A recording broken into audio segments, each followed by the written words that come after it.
we all ask ourselves whether whether our lives are worthwhile, and what we do as individuals, including what we do for a living. There are too many examples out there of economists who make forecasts that turn out to be erroneous, and people don't remember, they aren't held accountable for that bad advice or those erroneous forecasts. The scope of individual choice has changed over time and will continue to change over time, because technology changes and is dynamic, and technology shapes for what kinds of items, goods and services, markets exist and do not exist. So I think we can improve on capitalism as we know it today, but doing that is probably the best way of serving the needs of humanity.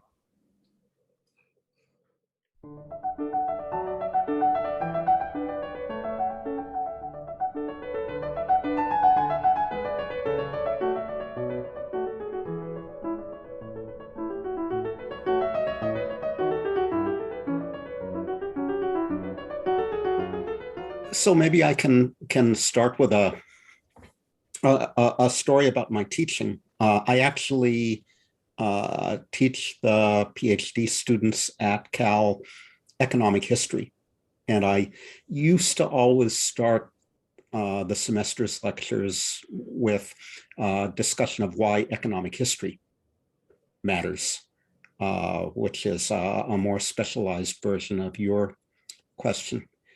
And over time, I grew more and more uncomfortable with that discussion and ended up dropping it. It seemed to me that I didn't need to justify the study of economic history, and it similarly seems to me I don't need to justify the study of economics in my course. I just go immediately to the substance and start talking about important questions in economic history. And I think maybe we should do the same thing in thinking about why economics matters, or what economics is. But if you force me, I would say that economics is the study of scarcity, of choice, subject to budget constraints. It's the study of how people respond to incentives. It's the study of poverty and prosperity and their fundamental determinants. It's the study of social processes and human interaction. It's the study of how markets are organized and property rights are defined. It's the study of when markets do and don't work, or do and don't deliver socially desirable outcomes. It's the study of what determines those market arrangements and institutions, and how markets and institutions change over time. It's the study of public policy. It's the study of that part of society where people put food on the table. It's all of the above.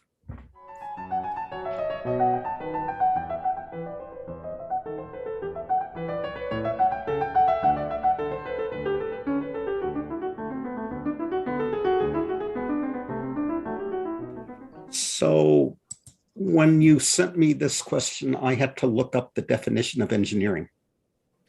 I was unfamiliar with the term economic engineering, and I'm still not certain I'm comfortable with it. But the ultimate authority of such questions, Wikipedia, tells us that engineering is the use of scientific principles to design and build structures. So maybe that's what you mean by economic engineering. And if so, I'm not sure there is any difference between economic science and economic engineering. Maybe you're drawing a distinction between basic research, economic science, and applied research, economic engineering. But I'm not sure the distinction between basic and applied really pertains to the discipline or study of economics as I understand it. And my wife, who has a background in science, her disciplinary background is in genetics, objects to the term economic science whenever I use it. Is economics really a science in the same way that genetics or chemistry or biology or physics is? Maybe you're drawing a distinction between abstract economics and practical economics. Is the distinction between positive economics, economic science, and normative economics, economic engineering, where we're trying to deliver outcomes that we like? I'm most comfortable with where I started. Maybe there really is no difference between the more abstract work we do in the ivory tower and the applied work that is done in government agencies, NGOs, corporations, and so forth, where the people that you refer to as economic engineers ply their trade.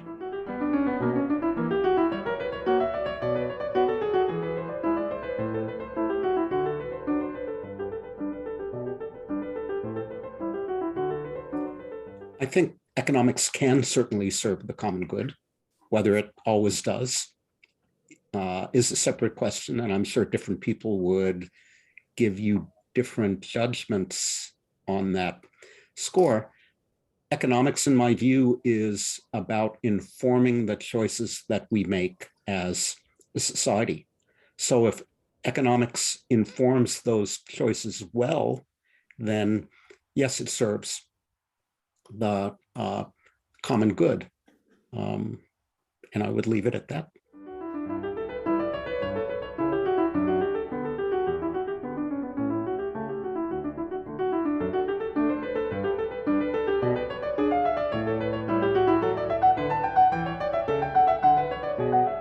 So economists are famous for their imperialism, starting with Gary Becker and his analysis of the household as an economic organization. But we see economists analyzing a wide variety of social issues that are traditionally the domain of psychologists, behavioral economics, sociologists, anthropologists. How does a history of plow agriculture affect the gender division of labor in the 21st century? So I think economics is deeply involved in addressing wider social issues. But your question was more, again, I think, do we do a good job at addressing those wider issues? I think economists are at our best when the question involved pertains to efficient markets. When markets are perfectly competitive and they clear and everybody shares the same information, we're really good at modeling that setting. And that, of course, is where we start when we teach economics to our students. But when we move beyond that to wider issues that involve imperfect competition and market power and asymmetric information and poorly defined property rights, our models are less adequate. So again, I think the economics profession over the course of recent decades has made progress in modeling those more complicated issues. But as a discipline, as teachers, we have a tendency to teach the efficient markets because that's easy. And that's where our models work. That is the necessary starting point. But then we don't always go on and take that next step onto that more difficult terrain, which you really have to trod in order to address wider issues. To address those wider issues, we have to do a variety of other things. We have to take a more historical approach. That's an observation near and dear to my heart. We have to consider the role of and development of institutions.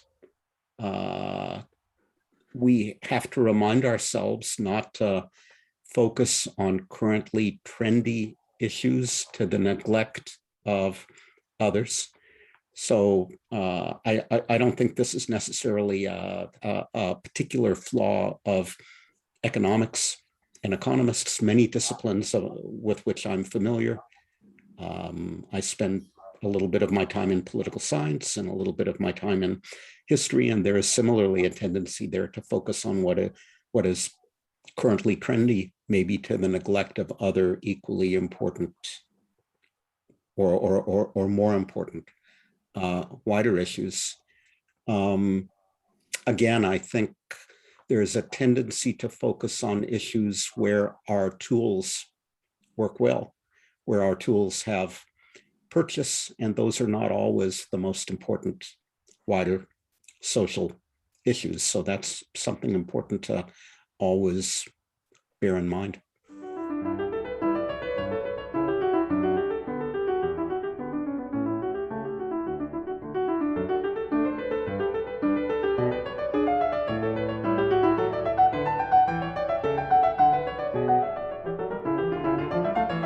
Absolutely, we should all be held accountable for what we do, and I think thoughtful individuals hold themselves accountable for their actions and inactions. We all ask ourselves whether our lives are worthwhile, and what we do as individuals, including what we do for a living, our profession, our work is contributing positively to our societies. Your question seems to be about external accountability, though not only or not so much about whether we should hold ourselves accountable for our actions. You know, as we tape this in the aftermath of the Jewish high holidays, and one is reminded at Rosh Hashanah to think back on one's actions in the last year. So that's a form of accountability that comes around annually.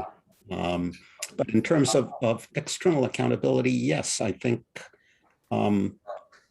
we should be held accountable, and there are too many examples out there of economists who make forecasts that turn out to be erroneous, and people don't remember, they aren't held accountable for that bad advice or those erroneous forecasts. But I do think ultimately economists are held accountable by their peers and by the broader public.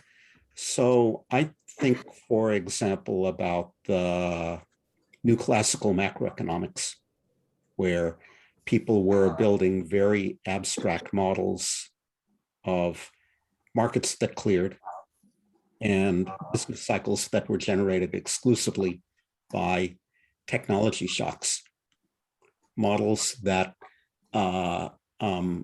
seem to be contradicted by the subprime crisis and the global financial crisis. models that did not provide useful advice about what policymakers should do in response to those events. Models that turned out to be pretty useless for understanding the world, pretty useless for making public policy, turned out to be a several decade long diversion from productive macroeconomics. So did the practitioners of the new classical economics suffer consequences? Were they held accountable for this great diversion away from macroeconomics with practical utility? In a way, I think macroeconomics has now moved on in more productive directions. On the other hand, no Nobel Prizes were taken away.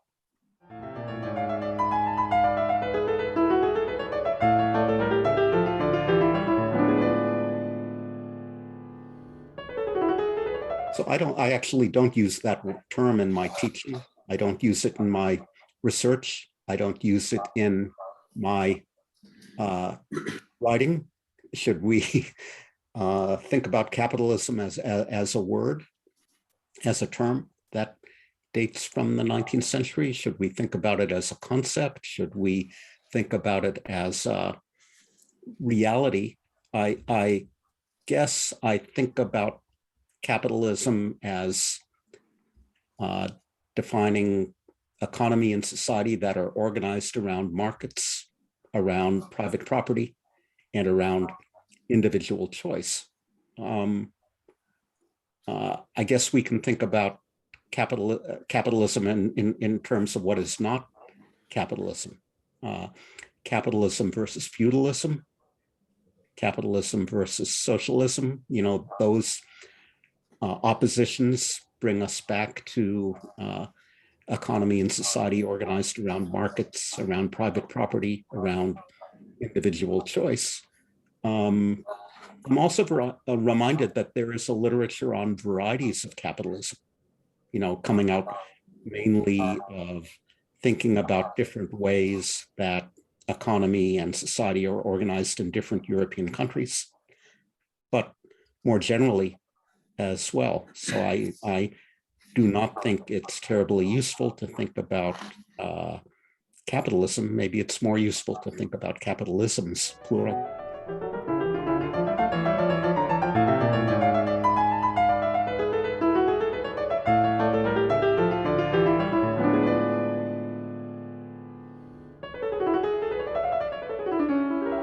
It depends on what you mean by current form. So I think the way markets are organized, the way property rights are defined, the scope for international choice, where again, the definition of capitalism I'm most comfortable with focuses on the existence of markets, private property, and individual choice.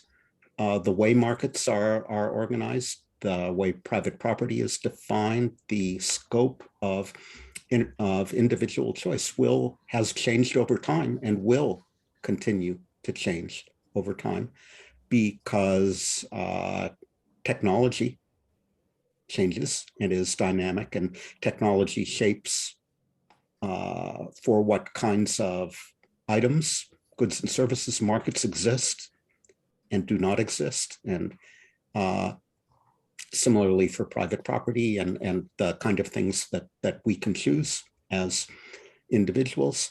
And because I think social norms about what kind of markets are permissible, markets in your genetic information, markets in human body parts that can be transplanted, norms about what is socially acceptable and not are not constant, externally given, but these are things we decide on collectively as societies. What constitutes private property versus public property, what we can choose to do as individuals, or can we choose to be unvaccinated or not? I think attitudes toward questions like that will evolve over time. So the nature of capitalism, as I like to define it, will evolve over time. So in its current form, as it exists in September of 2021, it can't evolve, but something that grows out of our current form of capitalism, I think, presumably will.